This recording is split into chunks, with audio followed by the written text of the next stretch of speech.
Dukun pengganda uang di Banjarnegara, Jawa Tengah ini menggegerkan masyarakat setelah pelaku diduga membunuh 10 korbannya. Kita akan berbincang bersama dengan psikolog forensik Reza Indragiri. Terima kasih Mas Reza telah bergabung bersama kami.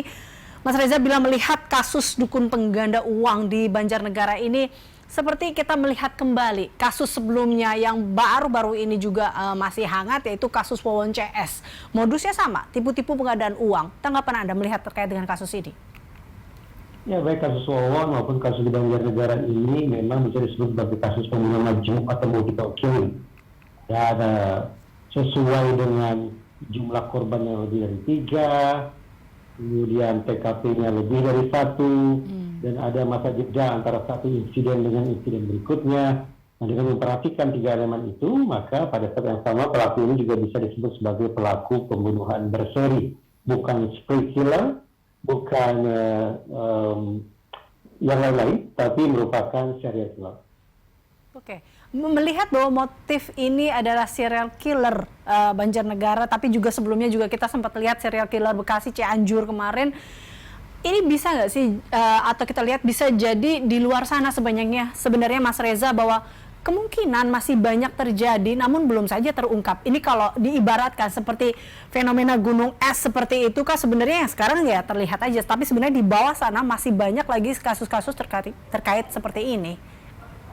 Ada 2 hal yang saya pikir perlu untuk disinggung. Pertama, dari sisi makro memang harus dikatakan kehidupan negara sedang morat-marit. Jadi di mata para pelaku ataupun calon pelaku, korban potensial itu relatif lebih banyak. Karena di kita lebih banyak masyarakat yang mengalami kesulitan finansial, mereka tanda petik membutuhkan jasa penggandaan uang sehingga mereka sangat ideal untuk investigasi. Di samping itu juga, apa boleh buat, kita patut merisaukan adanya faktor peniruan dalam kasus-kasus semacam ini. Adakah kemungkinan seseorang kemudian mendapatkan inspirasi kejahatan dari apa yang mereka saksikan, dari apa yang mereka dengar, sehingga mereka belajar untuk menjadi pelaku kejahatan. Ironis memang, bahwa untuk menjadi pelaku kejahatan, menjadi pelaku pembunuhan pun orang ternyata harus melalui proses belajar. Ya, oke. Artinya memang bahwa kasus Banjarnegara ataupun Wawon CS ini bukanlah kasus pertama kali. Mereka ada juga kasus-kasus sebelumnya sama seperti hal ini, Mas Reza. Tapi melihat bahwa mereka mengaku sebagai orang pintar atau dukun di sini, dan korbannya pun banyak ternyata yang percaya. Bahkan di Banjarnegara ini rata-rata bahkan korbannya di luar dari Banjarnegara yang rela untuk datang, ibaratnya seperti itu. Artinya melihat karakter dari masyarakat kita yang masih percaya dengan hal ini apa mungkin yang memang membuat masyarakat masih banyak yang tertipu dengan hal ini sebenarnya, Mas Reza? Kalau kita mau jujur, sebetulnya apa yang paling merisaukan dari kasus macam ini? Apakah dibunuhnya para korban atau ditipunya para korban? Jangan-jangan kita perbincangkan masalah ini lebih dikarenakan kita terpicu oleh ketakutan kita membayangkan ada seseorang yang menghabisi sekian banyak korban. Jangan-jangan pada aspek itu, bukan pada aspek tipu-tipu penggandaan uangnya.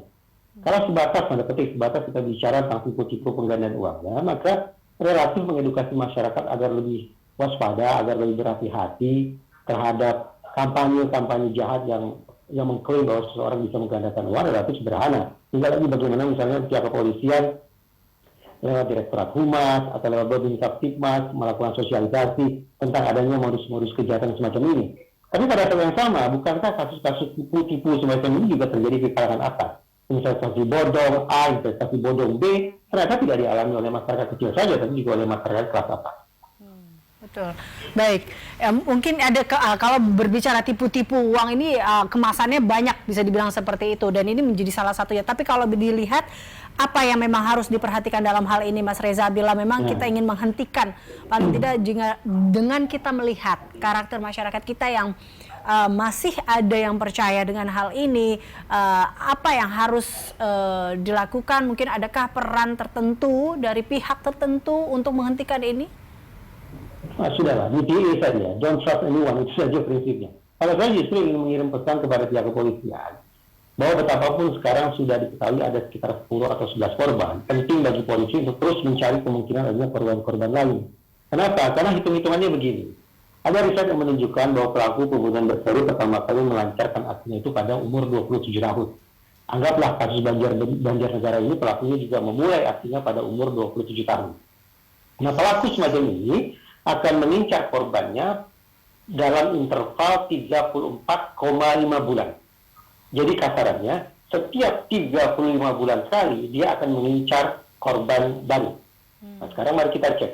Kalau pelaku Banjarnegara ini, sekali lagi anggaplah dia pertama kali melancarkan aksinya pada umur 27 tahun, berdasarkan riset, maka setiap 35 tahun akan jatuh korban lagi. Setiap 35 tahun akan jatuh korban berikutnya, dan seterusnya, dan seterusnya. Tinggal dihitung umurnya sekarang berapa. Kelipatan 35 bulan itulah yang akan menghasilkan angka estimasi tentang berapa sesungguhnya korban pembunuhan berseri dari pelaku yang sama. Karena itu tadi saya katakan, walaupun sekarang sudah, anggaplah polisi mengumumkan ada sekitar 1 lusin korban, tetapi dengan melakukan penghitungan seperti yang tadi saya katakan, dengan asumsi 27 tahun dan 35 bulan, atau 34,5 bulan persisnya, maka patut bagi pihak kepolisian terus mencari, menggali, mengorek informasi tentang adanya korban-korban lain. Baik, baik. Artinya sebenarnya bisa dilihat atau dihitung sebenarnya pergerakan atau polanya seperti itu ya, Mas Reza. Baik, Mas Reza, terima kasih. Itu bisa dipelajari. Baik, Mas Reza, terima kasih telah bergabung bersama kami dalam Berita Satu Sore. Pemirsa, demikian perbincangan kita bersama dengan psikolog forensik Reza Indragiri.